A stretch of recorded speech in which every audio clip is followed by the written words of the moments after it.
Hello friends, welcome back to English Fluent English Learning at Next Level. I am Dr. Javed Khan. Once again welcome you all in my YouTube channel. Before going further, I would like to request you, if you haven't subscribed the channel, please subscribe the channel and hit the bell icon to get the latest video notifications. Friends, our today's topic is from 10th standard English course book and the name of our topic is 3.2 A Lesson in Life from a Beggar, which is written by Sudha Murthy. Sudha Murthy is one of the famous characters and she is a social worker. She works for common people also and she writes for common people also. So we are going to learn so many things from this lesson, actually how to be happy in life. She is explaining the thing with the experience her friend has got, and from that only we are going to learn how to live a happy and better life. So if you really want to live a happy life, you bound to listen this lesson, and I hope you will enjoy this lesson. So without any delay, let's start with our lesson today. Okay, what is given in A Lesson in Life from a Beggar? Okay, what is beggar right now? Beggar means bhikari, as you all know, and a writer is talking about a lesson that she has got from a beggar. Actually, you might be feel surprised that how a beggar can teach us many things. Okay, so it is not like that anybody can teach us, like it is not like only teacher can teach you or any other person cannot teach you. It is our experiences that we learn many things. Okay, so experience is the great teacher. So this is the experience of Sudha Murthy's friend, and from her experience only she learnt many things. Okay, so a beggar teaches a lesson to writer's friend. Okay, so warming up activities. Right now we are going to start with warming up activities. So these activities are very important. We will see what are given in warming up activities. So the first is chit chat activities. In chit chat activities we are supposed to discuss a few things. So we are going to discuss right now. Make small groups and share. What is given here? Make small groups and share. We are going to share a few things. Okay, what are the things given? A piece of advice that stop a bad habit in you. आपल्याला इथे सांगायचं आहे की एखादा सल्ला तुम्हाला कोणी दिलेला असेल आणि तो सल्ला ऐकल्यानंतर मग तुमचं पूर्ण आयुष्य बदललं असेल, तर असा सल्ला, अशी गोष्ट तुम्हाला सांगायची आहे की ज्याच्यामुळे तुमचं आयुष्य बदललं असेल, किंवा अ बॅड हॅबिट, तुमच्यामधली एखादी वाईट जी हॅबिट असेल, सवय असेल, ती मोडून निघली तुमची, तर असा ॲडवाईस तुम्हाला कोणी दिलेला आहे का?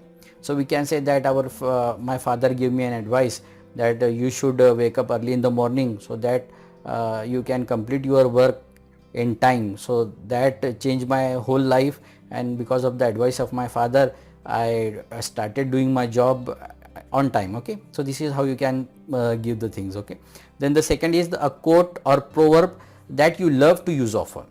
एखादी अशी प्रोवर्ब आपल्याला सांगायची आहे. कोट और प्रोवर्ब इथे सांगितलेलं आहे बघा.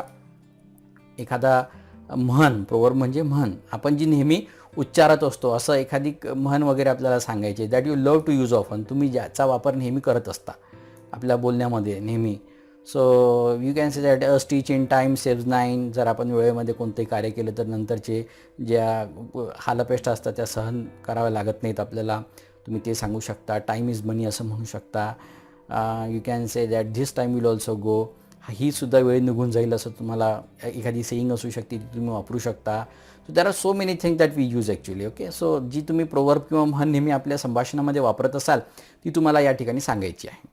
नेक्स्ट आहे अन एक्सपिरियन्स दॅट टॉट you a life long lesson. एखादा अनुभव, एक्सपिरियन्स म्हणजे अनुभव, दॅट टॉट you a life long lesson, तुम्हाला आयुष्यभर पुरणारा असा एखादा धडा एखाद्या घटनेने तुम्हाला सांगितलेला आहे किंवा शिकवलेला आहे, तो इथे तुम्हाला सांगायचा आहे. सो अशी घटना आपल्यासोबत कधी ना कधी घडलेली असते. एखाद्या वेळेला असं घडलं असेल की your examination must be there, final examination must be there, and it is actually in the morning.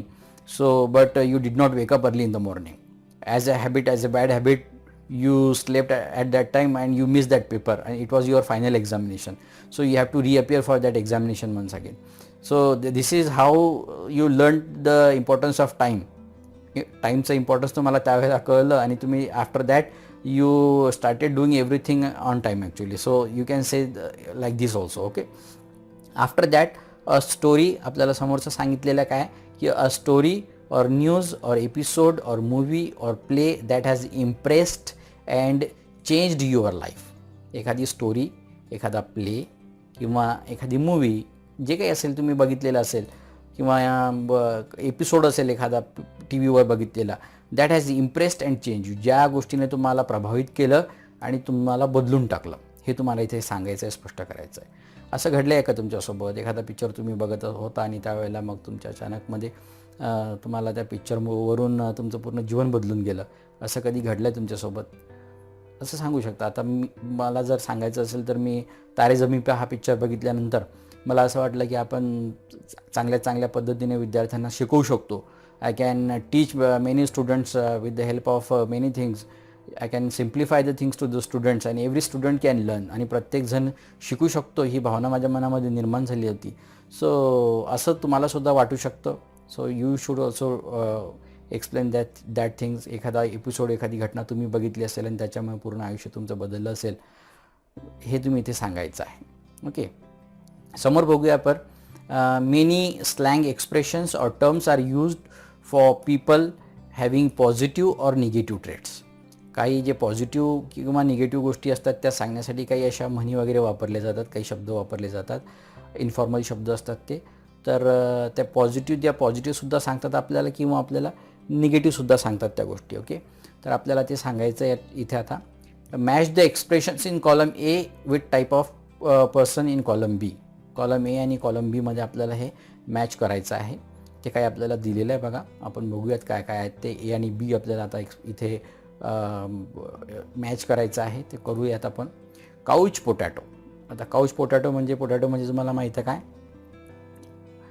बटाटा. तो काउच म्हणजे सोफ्यावर बसलेला बटाटा, म्हणजे एखादा लठ्ठ व्यक्ती असेल तर त्याच्यासाठी आपण हा शब्द वापरू शकतो. Okay, so here the answer is lazy, good for nothing. Then worry wart. एखादा खूपच चिंता करत असेल एखादा व्यक्ती तर त्याला वरी म्हणतात, वरी वार्ट म्हणतात. ओके, तर इथे दिलेलं आहे आपल्याला, आपण बघूया. वरी वार्टसाठी दिलेलं आहे ऑलवेज नर्वस और वरीड. त्यानंतर फडी डडी, याचा अर्थ होतो ओल्ड फॅशन किंवा रिफ्यूज चेंजेस. जे व्यक्ती चेंजेस वगैरे जे असतात, बदल जे असतात, त्यांना स्वीकारू इच्छित नाही, त्यांना ओल्ड फॅशन म्हणतात. After that wet blanket, one who spoils other people's fun और मूड. जो दुसऱ्यांचे जे काही मूड वगैरे असतो तो स्पॉईल करून टाकतो, असा व्यक्ती. वीज म्हणजे ब्रिलियंट और जिनियस, याला वीज असं म्हणतात. ब्लॅक शिप म्हणजे शेमफुल पर्सन, जो दुसऱ्यांचे सिक्रेट जे असतात ते इतरांना सांगून देतो असा. आणि लाईव्ह वायर म्हणजे व्हेरी एनर्जेटिक और ॲक्टिव्ह, असा या ठिकाणी याचा अर्थ आपल्याला दिसतो. थोडं समोर जाऊयात, आपण दुसऱ्या क्वेश्चनकडे वळणार आहोत. आपण discuss with your group and write the difference in reactions of optimistic and pessimist. Optimist आणि पेसिमिस्ट व्यक्ती यांच्या रिॲक्शन्स काय असू शकतात हे आपल्याला इथे सांगायचं आहे बघा. काय? Discuss with your group and write the difference in reactions of an optimist and pessimist. Optimist म्हणजे आशावादी व्यक्ती आणि पेसिमिस्ट म्हणजे निराशावादी व्यक्ती. एखादा ऑप्टिमिस्ट व्यक्ती असतो, आशावादी असतो, नेहमी कोणत्याही गोष्टीमध्ये चांगलं बघण्याचा प्रयत्न करतो, असे काही व्यक्ती असतात. आणि काही पेसिमिस्ट असतात जे निराशावादी असतात, चांगलं जरी घडलं त्यांच्यासोबत तरी त्यांना वाईटच दिसतं, असे काही लोक असतात. तर त्यांच्या काय भूमिका असतील या सिच्युएशन्समध्ये त्या आपल्याला सांगायच्या आहेत. ओके, तर पहिला आहे failure in exams or tests. जर एखाद्या एक्झाममध्ये तुम्ही फेल झालात किंवा टेस्टमध्ये फेल झालात तर ऑप्टिमिस्ट पर्सनची काय प्रतिक्रिया राहील? Optimist person will say that I will clear the examination the next अटेम्प्टमध्ये ते मी पूर्ण करण्याचा प्रयत्न करेल. पेसिमिस्ट काय सांगेल? No, this is not my cup of tea, I leave it, मी सोडून देतो, आता मी हे करणार नाही, असा तो पेसिमिस्ट व्यक्ती सांगू शकतो. दुसरा आहे lose a good amount of cash. एखाद्या व्यक्तीची अमाऊंट ऑफ कॅश, काही पैसा जास्त गेलेला असेल, हरवले असतील, तर अशा वेळेला आशावादी व्यक्ती काय म्हणेल? Okay, let it be, I will earn that money. काही फरक पडत नाही, मी जो काही आहे तो पैसा मी नंतर कमवून घेऊ शकतो. पेसिमिस्ट काय म्हणतो की तो डॅमिट वगैरे जे म्हणेल किंवा this happens to me only, या गोष्टी माझ्यासोबतच घडतात, why this happen to me, God is not looking at me, परमेश्वर माझ्याकडे बघत नाही आहे, लक्ष देत नाही आहे, वगैरे वगैरे, अशा काही कंप्लेंट्स जे असतात त्यात तो सांगू शकतो. आफ्टर दॅट अनएक्सपेक्टेड रेनफॉल और बॅड वेदर. एखाद्या वेळेला अनएक्सपेक्टेड म्हणजे अनपेक्षित घडलेला पाऊस असेल किंवा बॅड वेदर किंवा अचानकच पूर्ण वातावरण बदललेलं असेल, तर अशा वेळेला ऑप्टिमिस्ट पर्सन काय म्हणेल की अनएक्सपेक्टेड तो he will try to enjoy, he or she will try to enjoy, let's have fun in the rain. आज आपण पावसामध्ये भिजूयात का, असा तो विचार करू शकतो. पेसिमिस्ट काय म्हणेल, oh my God once again this rain, oh not again वगैरे अशा काही एक्सप्रेशन्स वगैरे तो देऊ शकतो, म्हणजे एन्जॉय करण्याचा प्रयत्न करणार नाही. त्यानंतर इलनेस आहे. ऑप्टिमिस्ट पर्सन इलनेस आजार वगैरे असेल याला काय म्हणेल की I will get well soon, मी लवकरात लवकर बरा होईल, there is no problem. I have taken the pills, I will take the pills on time, whatever the medicine has been given to me, I will take all those things on time and I will get better soon. Pessimist person म्हणेल की oh my God I am going to die right now, मी आता मरतो की काय, असा तो विचार करू शकतो. After that extra classes in school. जर तुमच्या शाळेमध्ये अनाऊन्स केलं सरांनी की तुमची एक्स्ट्रा क्लासेस होणार आहे, तर अचानकच ती सांगितलेली तुम्हाला सूचना असते, अशा वेळेला ऑप्टिमिस्ट म्हणे ओ माय, तुम्ही जे काही जे असाल तुम्ही काय विचार कराल की wow we are going to learn many things right now. या एक्स्ट्रा क्लासेसमध्ये आपण नवीन गोष्टी शिकणार आहोत असा विचार कराल. ओके. पेसिमिस्ट पर्सन जो निराशावादी असेल तो काय म्हणेल, not again, waste, such a waste of time, किती वेळ घालवणार आता आपल्या ह्याच्यामध्ये, सुट्ट्यांमध्ये सुद्धा एक्स्ट्रा क्लासेस वगैरे घेत आहेत. सो अशा पद्धतीने त्या रिॲक्शन्स हे व्यक्ती देऊ शकतात, वेगवेगळे व्यक्ती. ठीक आहे. So this is what introductory activities are there. These activities are very important. So after that we are going to see what is given in the lesson. So let's start with the lesson right now. A lesson in life from a beggar. एका भिकाऱ्याकडून मिळाला धडा, असा त्याचा अर्थ होतो. बघूयात काय आहे लेसनमध्ये. A lesson in life from a beggar. Meena is a good friend of mine. Meena ही माझी एक चांगली मैत्रीण आहे. लेखक आहेत, लेखिका आहेत सुधा मूर्ती आणि त्यांनी सांगितलेला अनुभव आहे मित्रांनो. She is an LIC officer earning a good salary.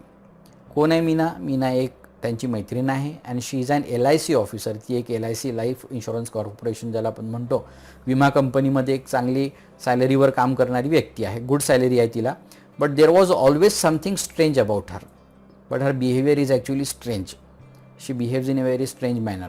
काय स्ट्रेंज होतं? स्ट्रेंज म्हणजे विचित्र.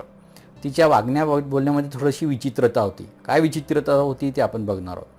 शी वॉज फॉर एव्हर अनहॅप्पी. ती नेहमी कशी असायची? अनहॅप्पी. अनहॅप्पी म्हणजे नाराज, दुःखी. नेहमी ती दुःखी असायची. काही जरी घडलं तरी त्यामध्ये ती दुःख बघायची. व्हेनेवर आय मेट हर, जेव्हा केव्हा मी तिला भेटली, I would start to feel depressed. मी तिला भेटल्यानंतर मला नेहमी निराश झाल्यासारखं वाटायचं. डिप्रेस्ड म्हणजे तिच्या ज्या काही गोष्टी वगैरे असायच्या त्याच्यामुळे मी सुद्धा निराश झाल्यासारखं मला वाटत राहायचं नेहमी. It was as though her gloom and cynicism had a way of spreading to others. म्हणजे मला असं कधी कधी वाटायचं, हर ग्लूम म्हणजे फिलिंग ऑफ सॅडनेस. तिचं जी दुःख आहे, नेहमी दुःख व्यक्त करण्याची जी भावना असायची, and cynicism a distrustful attitude म्हणजे शंखेखोर प्रवृत्ती जी असायची तिची, had a way of spreading to others. हा इतरांना एखादा रोग कसा लागतो तसं तो दुसऱ्यांना सुद्धा तो लागायचा की काय, तो पसरतो की काय, अशी ती मुलगी होती. आणि त्याच्या या निराशावादी प्रवृत्तीमुळे मला सुद्धा तिच्या संपर्कामध्ये आल्यानंतर निराश झाल्यासारखं वाटायचं जीवनामध्ये. So she never had anything positive to say on any subject or about any person. आणि तिच्याजवळ she never had anything positive. तिच्याजवळ पॉझिटिव्ह म्हणजे लोकांना काहीतरी सकारात्मक सांगण्यासंबंधीचं काहीच नसायचं. ऑन एनी सब्जेक्ट, एखाद्या विषयासंबंधीसुद्धा ती कधी सकारात्मक बोलत नसे किंवा एखाद्या व्यक्तीसंबंधीसुद्धा ती कधी सकारात्मक बोलत नसे, अशी ही मीना. इथे आपल्याला काही मार्जिन क्वेश्चन्स दिलेले. हु इज मीना? मीना कोण होती? She is an LIC officer earning a good salary and she was also a good friend of writer. Okay. हा एक मार्जिन क्वेश्चन आपल्याला दिलेला. त्यानंतर आपण पुढचा पॅरेग्राफ बघूया. For instance I might say to her, Meena did you know Rakesh has come first in his school. जर मीला एक्झाम्पल म्हणून त्या इथे सांगतात की जर मी तिला सांगितलं की मीना तुला माहीत आहे का राकेश पहिला नंबरने पास झाला म्हणून वर्गामध्ये, तर तिचं मीनाज इमिजिएट रिस्पॉन्स, इमिजिएट म्हणजे लगेच येणारा तिची प्रतिक्रिया काय असायची? Would to be a belittle the achievement. ती कशी असायची? Belittle the achievement. ती त्याने जी काही कामगिरी केली असेल समोरच्या व्यक्तीने त्याला कसं कमी लेखता येईल अशी ती बोलायची. काय म्हणायची ती? Naturally his father is a school teacher, she would say. ती लगेच काय म्हणायची, नॅचरली असं होणारच आहे. कारण काय की राकेशचे वडील हे स्कूल टीचर आहेत आणि स्कूल टीचर असल्यामुळे त्यांनीच त्याला पेपर वगैरे सांगितलेलं असेल आणि चांगले मार्क त्याच्यामुळे त्याला भेटले असतील. आता या राकेशने जरी चांगली मेहनत केली असेल, त्याच्यासाठी अभ्यास केला असेल, हे हिला माहीत नसेल या व्यक्तीला, तरीसुद्धा ती त्याच्यावर काय म्हणते, असे निगेटिव्ह रिप्लाईज वगैरे त्याच्यावर देत असते ती. So this is how the Meena reacts to the people. ती अशी या पद्धतीने रिॲक्ट करायची लोकांसोबत. ओके, समोर आपण बघूयात थोडंसं अजून काय तिचा स्वभाव कसा होता वगैरे वगैरे. इफ आय सेड, जर मी तिला म्हटलं, Meena Shweta is very beautiful girl isn't she. जर मी तिला म्हटलं, मीना बघ श्वेता किती सुंदर मुलगी आहे, हो की नाही, तर ती काय म्हणायची, मीना वुड बी पेसिमिस्टिक. ती लगेच निराशावादी उत्तर द्यायची. काय उत्तर द्यायची, when a pony is young he looks handsome. It is age that matters, wait for some time, Shweta will be uglier than anyone you know. अगं बाई, when a pony is young, एखादा घोड्याचं तट्टू जे असतं किंवा एखादं लहान पिल्लू गाढवाचं किंवा घोड्याचं जे असतं, ही लुक्स हँडसम, तो लहानपणी चांगलाच दिसतो, सुंदरच दिसतो तो. It is age that matters, हळूहळू जेव्हा वय वाढतं त्यावेळेला सगळं कळायला लागतं. वेट फॉर सम टाईम, थोडा वेळ थांब, Shweta will be uglier than anyone you know. Shweta काही दिवसानंतर खूप कुरूप दिसायला लागेल, इतरांपेक्षा तू विश्वासही करणार नाही इतकी ती कुरूप दिसायला लागेल. थोडंसं काही काळ तू थांबून जा, नंतर तुला ह्या सगळ्या गोष्टी कळायला लागतील. असा तिचा रिस्पॉन्स असायचा. अशी ही Meena. Meena, it's a beautiful day, let's go for a walk. जर तिला असं म्हटलं लेखिकेने, उदाहरण म्हणून देता येत ते, की Meena it's a beautiful day, Meena किती सुंदर दिवस आहे का, let's go for a walk, चल आपण वॉकसाठी जाऊया, फिरायला जाऊया. ती म्हणायची, no the sun is too hot, किती बाहेर ऊन आहे, and I get tired if I walk too much, आणि मी थकून जाते. टायर्ड म्हणजे थकणे. मी थकून जाते, मी जर जास्त चालली तर मी थकून जाते, म्हणून मी काही येणार नाही. Besides, who says walking is good for health. आणि चल ठीक आहे, बाहेर जाण्याचा प्रश्नच नाही आहे, परंतु तुला कोणी सांगितलं की walking is good for health, walking हे शरीरासाठी आरोग्यासाठी चांगलं असतं, असं तुला कोणी सांगितलं, हे मला सांग. देर इज नो प्रूफ, याला काही प्रूफ नाही आहे, असं काही होत नसतं. तर अशा प्रतिक्रिया ही जी मीना नावाची व्यक्ती होती ह्या लेखिकेला द्यायची. म्हणजे इतकी ती निराशावादी होती. इथे निराशावादी कशी होती ते सांगण्याचा इथे लेखिका आपल्याला प्रयत्न करत आहे मित्रांनो. That was Meena. अशी ही Meena. She stayed alone in an apartment as her parents lived in Delhi. मीनाबद्दल अजून आपल्याला काही माहिती इथे कळते लेखिकेकडून. She stayed alone in an apartment. ती एका अपार्टमेंटमध्ये, फ्लॅटमध्ये ती राहत होती. As her parents lived in Delhi. आणि तिचे जे पालक होते, मीनाचे आईवडील, ते दिल्ली या ठिकाणी राहत होते. She was an only child and had the habit of complaining about anything and everything. ती तिच्या आईवडिलांना एकटी मुलगी होती. And she had the habit, आणि तिला एक सवय होती, कंप्लेनिंग अबाउट, नेहमी तक्रार करायची, कोणत्याही गोष्टीबद्दल तक्रार करत राहायची. अबाउट एनिथिंग अँड एव्हरीथिंग, प्रत्येक गोष्टीबद्दल तक्रार करत राहणे, हा तिचा स्वभावच होता. Naturally she wasn't a very pleasant company and nobody wanted to visit her. म्हणून तिचा सहवास हा कोणालाही आवडत नसे, प्लिझंट आनंददायी नसणे. And nobody wanted to visit her, आणि त्याच्यामुळे तिच्या घरी कोणाचं येणं जाणंसुद्धा नव्हतं. अशी ही मीना. म्हणजे जर तुम्ही चांगले राहत नसाल, जर आपण लोकांसोबत व्यवस्थित वागणूक वगैरे आपली नसेल, तर लोक आपल्याला अवॉइड करायला लागतात, हे तुम्हाला माहीतच आहे. म्हणून थोडंसं आपली वागणूक वगैरेसुद्धा आपण नेहमी आनंददायी ठेवली तर बरं होईल. Then one day Meena was transferred to Bombay. आणि मग एके दिवशी काय झालं, मीनाची बदली ही बॉम्बेला झाली. And soon we all forgot about her. आणि ती गेल्यामुळे तिथून मग आम्ही सगळे मीनाबद्दल विसरलो. ती कोण होती किंवा काय जे काही असेल ते, तिच्याबद्दलच्या सगळ्या गोष्टी ते विसरले. मेनी इयर्स लेटर, खूप वर्षांनंतर, I found myself caught in the rain at Bombay's Flora Fountain. आणि खूप वर्षानंतर मी ज्यावेळेला मुंबईला गेले त्यावेळेला मुंबईच्या, आता इथे मुंबई आता आपण मुंबई म्हणतो, 1995 सालापासून बॉम्बेला मुंबई म्हणायला लागलो आपण, नाव बदलण्यात आलं. म्हणून ह्या 1995 आधी लिहिलेला धडा असल्यामुळे, लेख असल्यामुळे आपल्याला बॉम्बे इथे सांगितलेला आहे. मेनी इयर्स लेटर, खूप वर्षानंतर, I found myself caught in the rain. मी पावसात सापडले, पाऊस खूप सुरू होता आणि मी तिथे सापडले पावसामध्ये, ॲट बॉम्बेज फ्लोरा फाउंटेन. काही कामानिमित्त त्या मुंबईला गेल्या असत्या, त्यांना फ्लोरा फाउंटेन या ठिकाणी गेलेल्या असताना अचानकच पाऊस सुरू झाला आणि त्या पावसामध्ये तिथे अडकल्या. It was pouring and I didn't have an umbrella. आणि खूप जोरजोरात पाऊस सुरू होता, पोअरिंग म्हणजे पाऊस सुरू असणे. And I didn't have an umbrella, आणि माझ्याजवळ छत्रीसुद्धा नव्हती. I was standing near Akbar Ally's a popular department store. मी एके ठिकाणी उभी होती. अकबर अलीज नावाचं एक डिपार्टमेंट स्टोअर होतं. त्या डिपार्टमेंट स्टोअरजवळ पॉप्युलर जे सुप्रसिद्ध असं डिपार्टमेंट स्टोअर होतं, तिथे जाऊन मी थांबलेली होती. Waiting for the rain to subside. आणि मी पाऊस थांबण्याची वाट बघत होती. सबसाईड म्हणजे थांबणे. पाऊस थांबण्याची मी तिथे वाट बघत होते. सडनली आणि अचानक आय स्पॉटेड मीना. मला अचानकच मीना दिसली. My first reaction was to run. तिला बघताच क्षणी माझी पहिली प्रतिक्रिया काय होती, रिॲक्शन म्हणजे प्रतिक्रिया, की मी तिथून पळून जायला हवं. Even in that pouring rain. इतक्या मुसळधार पडणाऱ्या पावसामध्ये सुद्धा मला असं वाटत होतं मीनापासून मी दूर पळून जायला पाहिजे म्हणून. आय वॉज अँशियस to avoid being seen by her. आणि मी खूप चिंतातूर होती, किंवा मला असं वाटत होतं की मी लवकरात लवकर तिने मला बघू नये, हे मला टाळता आलं पाहिजे असं त्यांना वाटत होतं. Having to listen to her never ending complaints. आणि जर तिने मला बघितलं तर तिच्या ज्या काही तक्रारी असतील, नेवर एंडिंग कंप्लेंट्स जे असतात, कधी न संपणाऱ्या तक्रारी मला ऐकाव्या लागतील, म्हणून त्या तिला अवॉइड करण्याचा प्रयत्न करत होत्या. हावेवर, तरीही काय झालं, तरीही आय कुडंट एस्केप. एस्केप म्हणजे सुटका होणे. परंतु तरीसुद्धा माझी काही सुटका झाली नाही. She had already seen me and caught. तिने मला बघितलं होतं आणि तिने मला त्या ठिकाणी पकडलंच.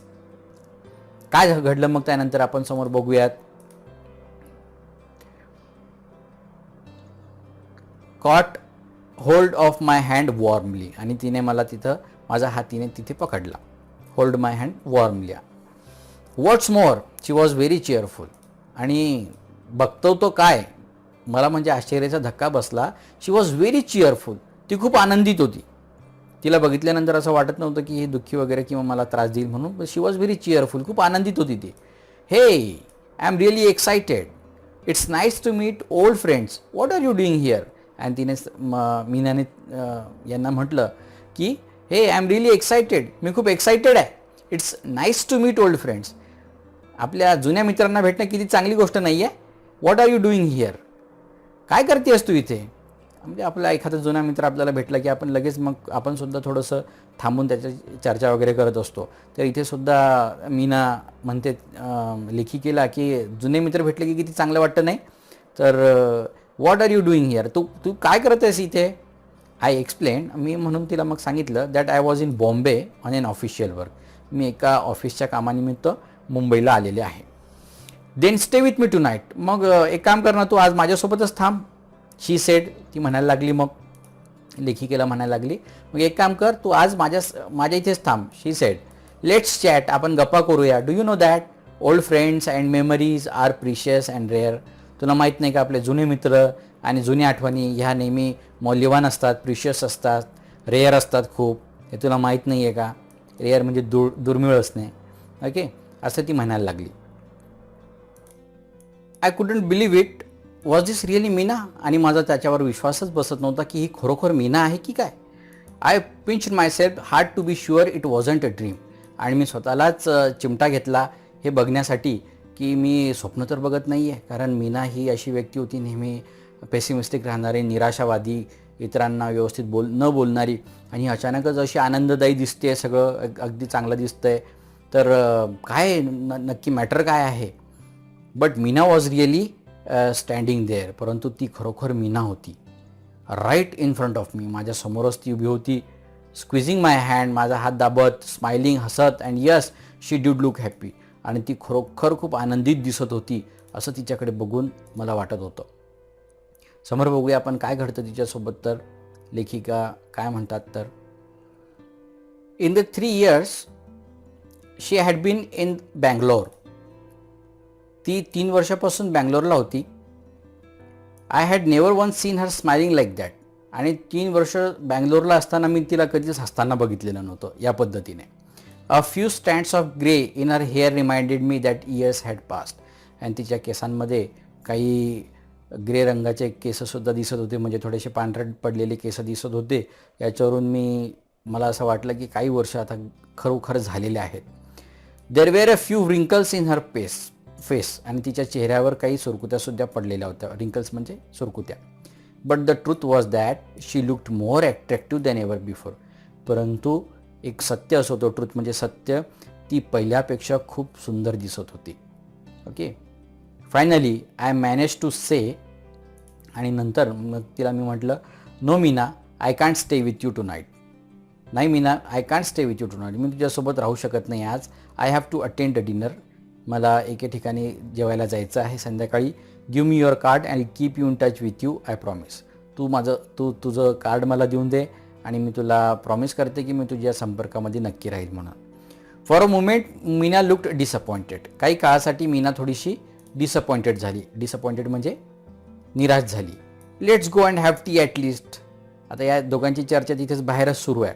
मग ती तिला म्हणायला लागली, मग लेखिकेला, की मग जेवण नाही, थांबत नाहीत माझ्यासोबत, तर एक काम करूयात, आपण चहा तरी घेऊया. शी इन्सिस्टेड. आणि तिला इन्सिस्ट करायला लागली. लेखिकेला त्या इन्सिस्ट करायला लागल्या. इन्सिस्ट करणे म्हणजे आग्रह करायला लागल्या. But Meena, it's pouring. पण मीना, अगं पाऊस पडतोय का, किती पाऊस पडतोय, आपल्याजवळ अम्ब्रेलासुद्धा नाही आहे. मग त्यांच्या चर्चा वगैरे सुद्धा सुरू झाल्या. But Meena, it's pouring. So what, will buy an umbrella and then go to the grand hotel. मग काय फरक पडतो, विल बाय अन अम्ब्रेला, आपण छत्री विकत घेऊया, and then go to the grand hotel, आणि मग ग्रँड हॉटेलला जाऊया आपल्या. She said. We won't get a taxi in this rain. I grumbled. मी तिला म्हटलं की या अशा पावसामध्ये आपल्याला टॅक्सी भेटणार नाही. मी कुरकुर करायला लागले. आय ग्रंबल्ड म्हणजे कुरकुर करणे. So what, will walk. काय फरक पडतो, आपल्याला टॅक्सी भेटली नाही तर काय फरक पडतो, आपण चालत जाऊया, अशी ती म्हणायला लागली. I was very surprised. मी खूप सरप्राईज झाले, म्हणजे आश्चर्यचकित झाले. This wasn't the same Meena I had known. ही ती मीना नव्हती जिला मी आधी ओळखत होते. Today she seem ready to make any number of adjustment. आज मीना जी होती अशी व्यक्ती झाली होती जी she was ready to make any adjustment. ती कोणतीही ॲडजस्टमेंट करायला तयार होती. म्हणजे जीवनामध्ये कोणत्याही परिस्थितीमध्ये ती तडजोड करायला तयार होती. ॲडजस्टमेंट म्हणजे. We reach the grand hotel drenched. आम्ही भिजतच, ड्रेंच म्हणजे भिजतच गेलो. आम्ही ग्रँड हॉटेलला भिजतच पोचलो. By then the only thought in my mind was to find out who or what had brought about such a change in the pessimistic Meena I had known. आणि तिच्यापर्यंत पोचेपर्यंत माझ्या मनामध्ये त्याच गोष्टी सुरू होत्या, त्याच भावना येत होत्या की ती कोण व्यक्ती आहे. टू फाइंड आउट हू, कोण आहे, किंवा what had have brought about such a change, काय घडलं हिच्यासोबत असं की हिच्या मीनामध्ये एवढे बदल घडून आले. इन द पेसिमिस्टिक मीना, या निराशावादी मीनामध्ये एवढे कसे बदल घडून आले. I was quite curious. आणि मी खूप क्युरियस होते. क्युरियस असणे म्हणजे जाणून घेण्यासाठी उत्सुक असणे, त्याचा अर्थ हा होतो. म्हणून लेखिका खूप उत्सुक होती की नेमकं काय घडलं हिच्यासोबत, ही अशी का वागायला लागली. मग त्या तिथे पोचल्या. Tell me Meena, is there a prince charming who has manage to change you so. मग लेखिकेने मीनाला विचारलं, is there a prince charming who has manage to change you so. तुझ्या जीवनामध्ये कोणी स्वप्नातला राजकुमार आलेला आहे की काय, ज्याने तुझं सगळं जीवन बदलून टाकलं म्हणून.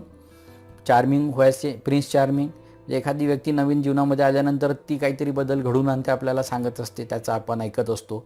तर असं काही तुझ्यासोबत घडलेलं आहे का, असं लेखिका तिला विचारते. किंवा असं काही तुझ्या जीवनामध्ये झालं का, कोणी आलं आहे का. Meena was surprised by my question. समोर काय घडतं ते बघूयात आपण. Meena was surprised by my question. Meena खूप आश्चर्यचकित झाली आणि मग म्हणायला लागली, no there isn't anyone like that. नाही नाही नाही, असं कोण नाही आहे. She said. माझ्या जीवनामध्ये असं कोणीच आलेलं नाही आहे. Then what the secret of your energy. मग तुझ्या एनर्जीचं सिक्रेट काय आहे. एनर्जी, उत्साह, या सगळ्या उत्साहाचं सिक्रेट काय आहे. I ask like Tendulkar does in the advertisement. Sachin तेंडुलकरची ॲडव्हर्टिजमेंट यायची आधी, Boost is the secret of my energy. त्या पद्धतीने लेखिकेने मीनाला विचारलं की तुझ्या एनर्जीचं सिक्रेट काय आहे. शी स्माइल्ड. ती हसली आणि म्हणायला लागली, अ बेगर चेंज्ड माय लाईफ. एक भिकाऱ्याने माझं जीवन बदललं. आय वॉज ॲब्सोल्युटली डम founded and she could see it. मी एकदमच चक्रावून गेले. डम फाउंडेड म्हणजे गप्प बसणे किंवा चक्रावून जाणे. And she could see it, आणि ती हे बघू शकत होती की मी एक भिकाऱ्याचं नाव घेतलं त्या लेखिकेसमोर, आणि त्याने माझं जीवन बदलून टाकलं. म्हणजे नेमकं काय सांगायचं हिला.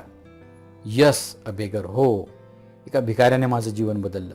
शी रिपीटेड ॲज इफ टू रिअश्युअर मी. मला खात्री देत ती म्हणायला लागली, म्हणजे मला विश्वास बसत नव्हता म्हणून ती मला खात्री द्यायला लागली, बोलायला लागली की हो, खरोखर मला एका भिकाऱ्याने बदलून टाकलं. काय घडलं असेल हिच्यासोबत, असं भिकाऱ्याने काय केलं असेल किंवा काय धडा तिला शिकवला असेल, ते आता आपण समोर बघणार आहोत. बघूया. He was old and use to stay in front of my house. हा भिकारी कोण होता? अगदी म्हातारा माणूस होता आणि माझ्या घरासमोर तो राहत असे. With is 5 year old ग्रँडडॉटर. आणि तो कोणासोबत राहत असे? त्याच्या 5 वर्षाच्या नातीसोबत तो राहत असे. As you know, I was a chronic pessimist. जसं तुला माहीत आहे की मी एक क्रॉनिक म्हणजे अट्टल, पेसिमिस्ट म्हणजे निराशावादी, एक्स्ट्रीम ज्याला म्हणतो आपण, अति निराशावादी आहे, तुला हे माहीतच आहे. I use to give my leftovers to this beggar every day. मी जे काही आमच्या घरातलं उरलं सुरलं जे काही अन्न वगैरे असायचं, हे अन्न वगैरे जे काही आहे ते मी त्याला नेहमी देत असायची. I never spoke to him. मी कधी त्याच्यासोबत बोलले नाही. Not did he speak to me. किंवा तो सुद्धा कधी माझ्यासोबत बोलला नाही. वन मॉन्सून डे, एक मॉन्सून डे होता, म्हणजे पावसाचे दिवस होते. I looked out of my bedroom window. मी माझ्या खिडकीमधून बाहेर बघत होते. And started cursing the rain. आणि पावसाला मी दुष्णे देत होते की हा पाऊस का पडत आहे, किंवा आताच या पावसाला पडायचं होतं का, वगैरे वगैरे, असं मी कंप्लेंट करत होती देवाकडे सुद्धा. So I don't know why I did that, because मला माहीत नव्हतं मी असं का बोलत आहे. म्हणजे पाऊस दिसला म्हणजे लगेच मी त्याच्या विरोधात बोलायला लागले, तर मलाही नेमकं कळत नव्हतं की मी असं का बोलत आहे म्हणून. तर मग काय घडलं? My bedroom window and started cursing the rain. I don't know why I did that. मी असं का बोलत होते हे मलाही कळत नव्हतं. Because I wasn't even getting wet. मी भिजतही नव्हते तरीसुद्धा मी अशी कंप्लेंट करत होते, हे मलाही कळत नव्हतं की मी असं का बोलत आहे म्हणून. That day I couldn't give the beggar and his granddaughter their daily quota of leftovers. आणि पाऊस असल्याकारणाने मी त्या म्हाताऱ्याला आणि त्या म्हाताऱ्याच्या त्या नातीला जे काही दररोजचं त्यांना जेवण मी देत असे, ते जेवण मी त्यांना दोघांनाही देऊ शकले नाही. मग काय घडलं? They went hungry. ते दोघेही उपाशी राहिले. I am sure. आणि मला खात्री होती, कारण दुसरं त्यांना कोणीच देत नव्हतं, म्हणून मी खात्रीने सांगू शकते की ते त्या रात्री भुकेलेले असतील. हाऊएव्हर, तरीही व्हॉट आय सॉ, मी काय बघते, फ्रॉम माय विंडो सरप्राईज्ड मी. मी जे माझ्या खिडकीतून बघितलं त्या गोष्टीने मला आश्चर्यचकित करून टाकलं. काय बघितलं? The beggar and the girl were playing on the road. हा जो भिकारी होता, म्हातारा, आणि त्याची जी नाती होती, ते दोन्ही रस्त्यावर पावसामध्ये खेळत होते. Because there was no traffic. कारण पाऊस पडत असल्यामुळे कोणतंच ट्रॅफिक नव्हतं, रात्र खूप झालेली होती. They were laughing. ते हसत होते, क्लॅपिंग, टाळ्या वाजवत होते, अँड स्क्रीमिंग जॉयसली. आणि आनंदाने जोरजोरात किंचाळ्या मारत होते पावसामध्ये. पावसाचा एन्जॉय जे काही असेल ते करत होते. As if they were in Paradise. असं वाटत होतं जसं ते स्वर्गामध्ये आहेत की काय. Hunger and rain did not matter. आणि हंगर म्हणजे भूक, आणि रेन पाऊस, या गोष्टी त्यांच्या जीवनावर काहीच परिणाम घडून शकत नव्हत्या. पोटामध्ये अन्नाचा कण नव्हता तरीसुद्धा ते पूर्णपणे एन्जॉय करू शकत होते. ते त्या घटनेमध्ये हे सगळं त्यांना दिसत होतं. आणि पाऊससुद्धा पडत होता. ज्या ठिकाणी मी इथे घरामध्ये बसलेली असताना सगळं जेवण झालेलं होतं, चांगल्या पद्धतीने भिजतही नव्हते, तरीसुद्धा मी पाऊस आल्यानंतर मी कंप्लेंट करत होती की हा पाऊस का पडत आहे म्हणून. पण इथेच हे दोघं जे होते, नाती आणि जो आजोबा होता, they were enjoying in the rain. They were laughing, they were screaming. Okay, they were taking the advantage of that no traffic zone. Okay, so this is how they were reacting to the rain actually. So this is the pessimist activity and optimistic activity. We are getting the idea over here. इथे आपल्याला ती idea कळत असेल तुम्हाला की pessimistic व्यक्ती कसा असू शकतो आणि ऑप्टिमिस्टिक कसा असू शकतो, हे इथं आपल्याला समजतं. बघा नंतर काय घडतं, समोर त्या लेखिकेला काय अनुभव येतो ते आता आपण इथे बघूया. After that what happen to them, they were totally drenched and totally happy. ते दोघेही पूर्णपणे भिजलेले होते अँड टोटली हॅपी, आणि पूर्णपणे आनंदित होते. I envied their zest for life. Envied म्हणजे हेवा वाटणे. मला त्यांच्या वागण्याचा, झेस्ट फॉर लाईफ म्हणजे उत्साह, एन्जॉयमेंट ऑर एन्थुझियाझम, जीवनामधल्या त्या उत्साहाचा मला हेवा वाटायला लागला की ते असं कसं वागू शकतात. That scene force me to look at my own life. आणि त्या घटनेने, जे काही मी दृश्य बघितलं, त्या घटनेने मला भाग पाडलं माझ्या स्वतःच्या जीवनाकडे बघण्याकडे. आय रिअलाइज, आणि मला मग कळलं, I had so many comforts. माझ्या जीवनामध्ये मला खूप काही सुखसुविधा आहे. कम्फर्ट्स म्हणजे none of which they had. ज्या त्यांच्याजवळ नव्हत्या तरीसुद्धा ते आनंदित होते. But they had the most important of all assets. परंतु त्यांच्याजवळ एक खूप मोठा असा ठेवा होता. ॲसेट्स म्हणजे ठेवा, जो माझ्याकडे नव्हता. विच आय लॅक्ट म्हणजे कमतरता असणे, ज्याची कमतरता माझ्याकडे होती. हा ठेवा कोणता? They knew how to be happy with life as it was. त्यांना माहीत होतं जीवनामध्ये आनंदित कसं राहायचं. जे काही आपल्याजवळ आहे त्या गोष्टींमध्ये आपण आनंदित कसं राहायचं या गोष्टी त्यांना माहीत होत्या. माझ्याजवळ एवढं सगळे कम्फर्ट्स असतानासुद्धा, मी एवढं चांगली श्रीमंत असतानासुद्धा, आराम असतानासुद्धा मी नेहमी पेसिमिस्टिक असायची, मी नेहमी कंप्लेन करायची. त्यांच्याजवळ काही नसतानासुद्धा ते आनंदित होते. म्हणजे जे आहे त्याच्यातच आनंदी राहणे, ही संकल्पना आपल्याला इथे सांगण्याचा प्रयत्न लेखिका करत आहे. I field ashamed of my self. आणि म्हणून आय फील्ड अशेम्ड म्हणजे मला माझी स्वतःचीच लाज वाटली. I even started to make a list of what I had and what I did not have. आणि मी लगेच माझ्याजवळ काय आहे आणि काय नाही याची लिस्ट बनवायला सुरुवात केली. आय फाउंड, आणि मला काय कळतं तर काय, मी जेव्हा लिस्ट बनवली त्यावेळेला मला काय कळलं, मला हे कळलं की I had more to be grateful for than most people could imagine. इतर लोकांजवळ जे नव्हतं त्यापेक्षा कितीतरी जास्त पटीने सगळ्या गोष्टी माझ्याजवळ होत्या आणि मी त्याच्यासाठी कृतज्ञ राहायला पाहिजे होती. म्हणजे मी देवाकडे धन्यवाद मानायला पाहिजे होते या सगळ्या गोष्टींचे. परंतु that day I decided to change my attitude towards life. आणि म्हणून त्या दिवसापासून मी माझा दृष्टिकोन, जो ॲटिट्यूड आहे म्हणजे दृष्टिकोन, जीवनाकडे बघण्याचा माझा दृष्टिकोन मी बदलायला सुरुवात केली, using the beggar as my role model. आणि मी माझ्या जीवनामध्ये रोल मॉडेल कोणाला ठेवलं, आदर्श कोणाला मानलं? त्या बेगरला, भिकाऱ्याला माझा जो काही असेल तो रोल मॉडेल, आदर्श मानला आणि त्याच्यासारखं जीवन जगायला सुरुवात केली. आफ्टर अ लाँग पॉज, खूप शांतता झाल्यानंतर, I asked Meena how long it had taken her to change. किती दिवस लागले ग तुला हे सगळं चेंज करण्यासाठी? म्हणजे इतक्या लवकर व्यक्तीची जी वृत्ती असते तितक्या लवकर चेंज होत नाही. परंतु लेखिकेने म्हटलं मग तुला किती दिवस लागले या सगळ्या गोष्टी चेंज व्हायला, की स्वतः ज्या काही गोष्टी आपल्या जवळ आहेत त्याच्याचमध्ये धन्यता मानायची, त्याच्यातच सुखी राहायचं, हे सगळं समजून आणण्यासाठी तुला किती दिवस लागले हे सगळं चेंज करण्यासाठी? मग ती म्हणते, Meena, once this realisation dawned, she said, it took me almost 2 years to put the change into effect. ज्या वेळेला मला हे कळलं, रिअलायझेशन डॉन म्हणजे मला जेव्हा सुखाची अनुभूती कळली, या सगळ्या गोष्टी समजायला लागल्या, तर हे सगळं मला चेंज व्हायला किती वर्ष लागले? 2 वर्षे, तब्बल 2 वर्ष लागले. 2 years to put the change into effect. Now nothing matters. आता मला माझ्या जीवनामध्ये काहीच फरक पडत नाही, काही हो. I am always happy. मी नेहमी आनंदित राहते. I find happiness in every small thing. आणि प्रत्येक छोट्या छोट्या गोष्टींमध्ये सुद्धा मी आता हॅपीनेस बघण्याचा प्रयत्न करते. किती जरी छोटी गोष्ट असली त्याच्यातही मी सुखी राहते. इन एव्हरी सिच्युएशन, काही माझ्यासोबत काहीही जरी घडलं तरी त्याच्यामध्ये मी सुखीच राहते. अँड इन एव्हरी पर्सन, आणि प्रत्येक व्यक्तीमध्ये मी काही ना काही चांगलं शोधण्याचा प्रयत्न करते. म्हणजे वाईट बघत नाही त्याच्यामध्ये. आधी जसा तिचा स्वभाव होता प्रत्येक गोष्टीमध्ये वाईट बघणे, तसा आता माझा स्वभाव राहिलेला नाही आहे.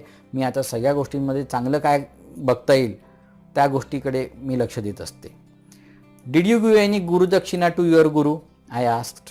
लेखिका म्हणते, मग तू या गुरुला, ज्या गुरुने तुला हा धडा शिकवलेला आहे, त्याला काही गुरुदक्षिणा वगैरे दिली की नाही?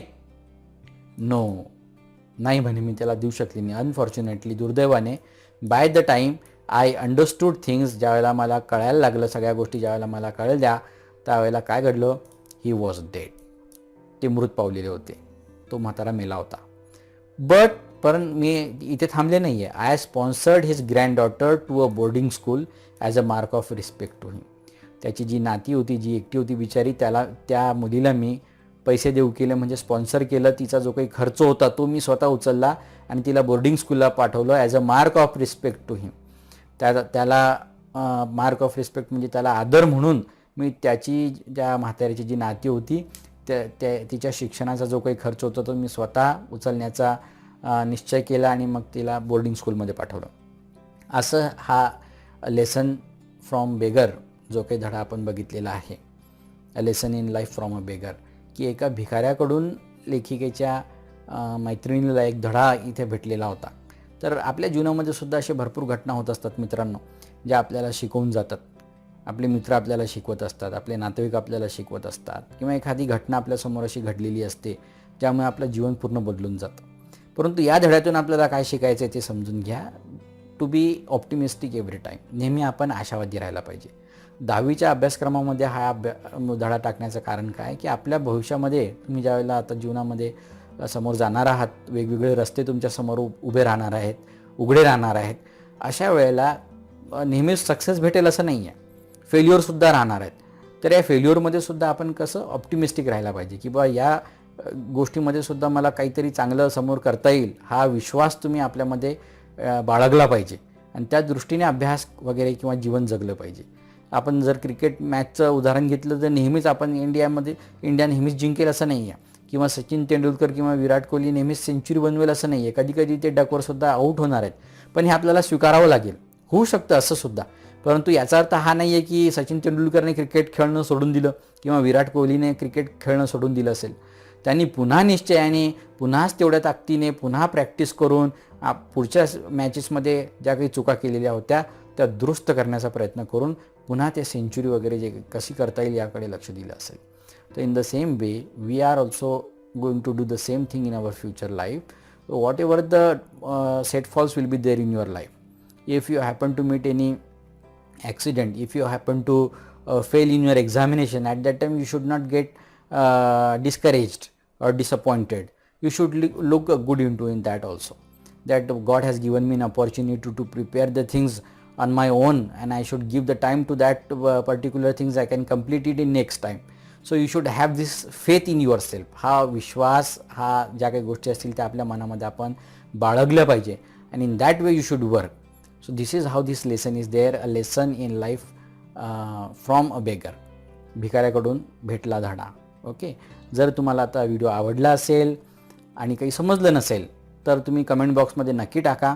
आणि जर व्हिडिओ आवडला असेल तर चॅनलला, इंग्लिश फ्लुएंट चॅनलला सबस्क्राईब करायला विसरू नका आणि बेल आयकनला क्लिक करा, कारण येणाऱ्या नवीन व्हिडिओजच्या नोटिफिकेशनसाठी तुम्हाला बेल आयकनवर क्लिक करणं आवश्यक आहे.